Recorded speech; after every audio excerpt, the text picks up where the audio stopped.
Hi guys, it's April, and this is my August wrap-up. Yeah, it's a little late, but life has a way of just being interesting. So for the month of August, I am doing one big wrap-up of all the books that I read in August. I do have a Read-A-Rama wrap-up, so those books will not be included in this wrap-up. In case you were interested in finding out more about those, I will leave a link up above and down below. But otherwise, I am just going to talk about all the books that I read in August that haven't gotten any screen time yet. So for the month of August, I read 11 books, which brings my yearly total to 121 books. Those 11 books totaled to 3,724 pages, bringing the yearly total to 36,411 pages. I am still reading about 150 pages per day, which means 2 days per book. Like I said previously, I'm not going to be talking about all 11 books. This is just the books that I haven't talked about yet. I will also mention that I will not be holding up any books for this wrap-up because most of the books that I have read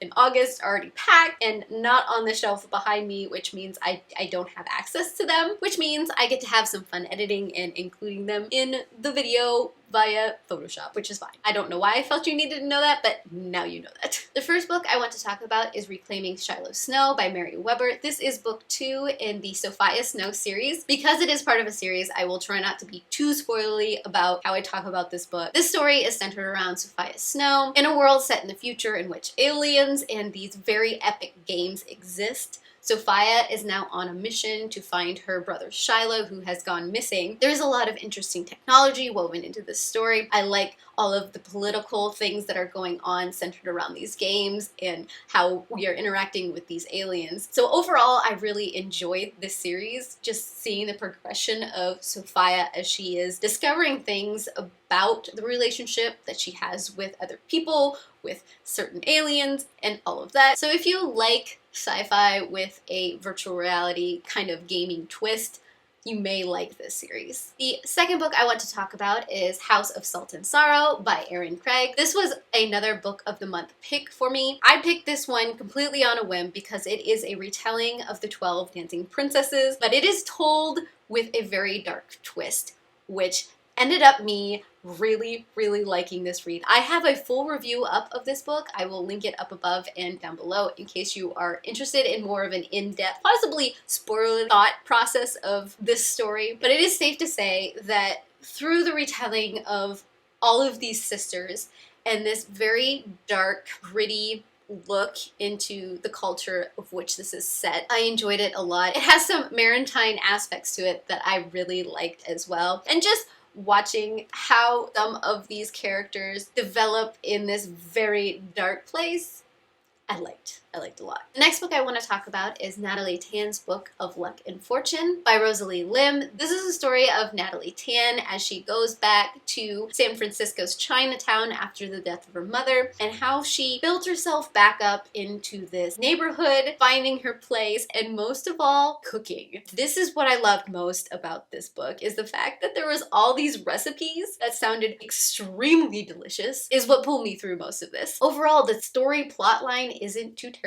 exciting. The romance in the story I feel like wasn't developed enough for me to actually believe it. I did like seeing how Natalie interacted with some of her fellow neighbors, but overall it was just the descriptions of food and the recipes in this book that I need to get a physical copy for my shelves because I read this through library loan, that I now need this book so that I can try and make some of these recipes because they just sound delicious. Then there was Evil Queen by Gena Showalter. This was Shae and my book club book pick for Tell It Again book club. Each time I try to say that, it's always a tongue twister. But this was our book for August. It is a spin of Snow White and several other fairy tales, shown from the perspective of a girl who may or may not be the evil queen. Shae and I did a live show over this book in case you are interested. I will, of course, as always, link it up above and down below. But this is a very fluffy read.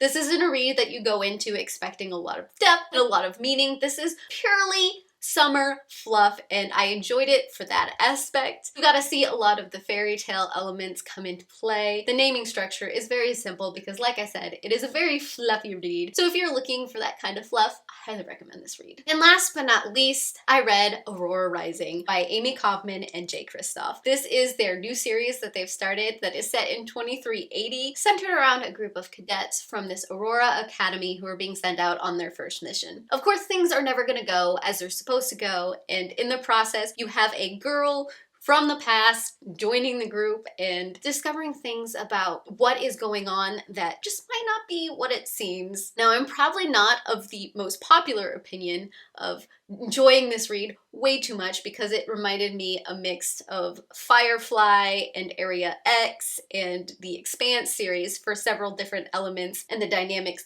between these people, but I really did enjoy it. One thing I had to remember is not to compare it to the Illuminae files. The Illuminae files are written in a vastly different way than the Aurora Rising series is. I did a full review, so I will link that in case you are interested in a lot of the comparisons and things that I do, but I am interested to see in where this series goes from here. I'm also wondering if at some point these two series are going to cross each other or if there's some kind of universal cohesion that may be going on. That's just one of the things that are just kind of flashing up there, but I really hope that they do. But yes, I need the next book in this series, like, now. So those are the books that I read in August, and this is probably the last video that you are going to see with the setup in this house.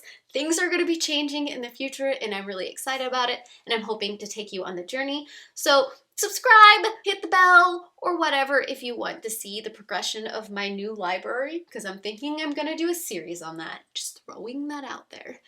And with that, I heart your beautiful faces. Bye.